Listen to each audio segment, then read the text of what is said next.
اگر کسی نے بوقت ضرورت قرض لے لیا اور قرض لینے کے بعد قرض کی ادائیگی کی نیت سے محنت و مشقت کر رہا ہے کہ میں جلدی سے اپنے قرض سے بری ہو جاؤں، جلدی سے میں قرض چکا دوں، رات و دن اس کے دماغ پر یہی ٹینشن ہے اور اس کے لیے جد و جہد کرتا ہے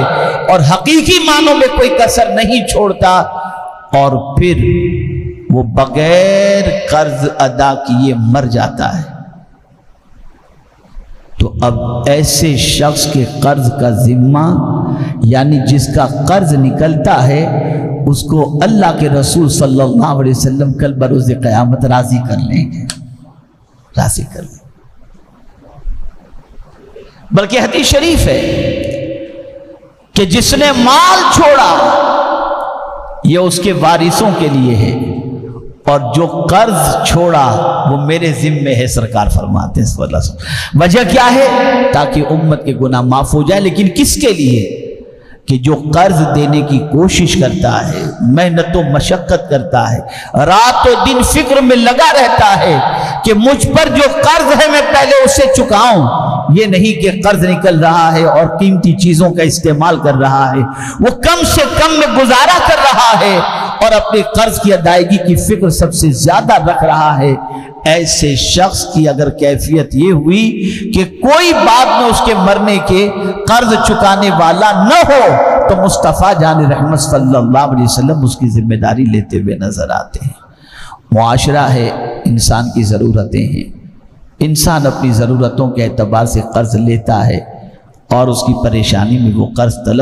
قرض جو ہے وہ مانگ لیتا ہے۔ ہمیں اگر ضرورت پڑنے پر کبھی قرض لینا پڑے تو آج کا جو ماحول ہے، میرے بہت سارے بیپاری بھائی یہاں پر موجود ہیں، میں تو بیپاری کی کیا بات کروں، اگر آپ کو بتاؤں گا تو واللہ آپ کو حیرت ہوگی۔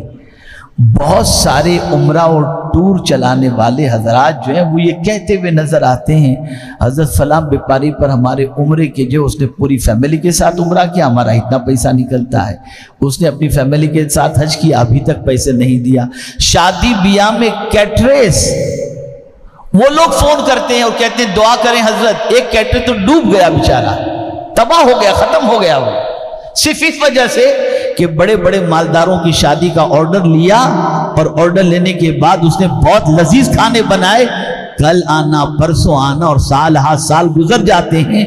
اس کو پیسہ دینے کا خیال نہیں آتا، اور ہاں پھر عمرہ بھی کرتے ہیں، حج بھی کرتے ہیں، عمرے کے لیے بھی بھیجتے ہیں، ادھر بھی جاتے ہیں ادھر بھی جاتے ہیں، اور سمجھتے ہیں ہمارے سارے گناہ معاف ہو جائیں گے۔ نادانو کان کھول کر کے سن لو، اگر راہ خدا میں جان بھی اگر کوئی دے دے، شہید بھی ہو جائے تو سارے گناہ معاف ہو جائیں گے، لیکن قرض کا گناہ معاف نہیں ہوگا، نہیں ہوگا۔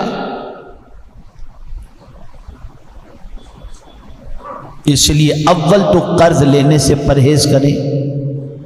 اور ضرورت پڑنے پر لیں تو فوری طور پر ادا کرنے کی فکر کریں، جلدی سے اس کی ادائیگی تھوڑا تھوڑا تھوڑا کر کے بھی آپ دینے کی کوشش کریں،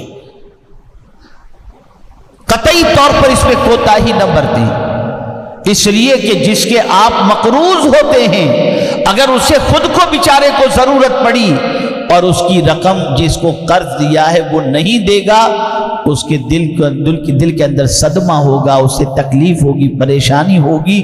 اور کسی مومن کا دل دکھ جائے اس اعتبار سے تو اللہ عز و جل اس سے ناراض ہوتا ہے، اللہ کے رسول صلی اللہ علیہ وسلم ناراض ہوتے ہیں۔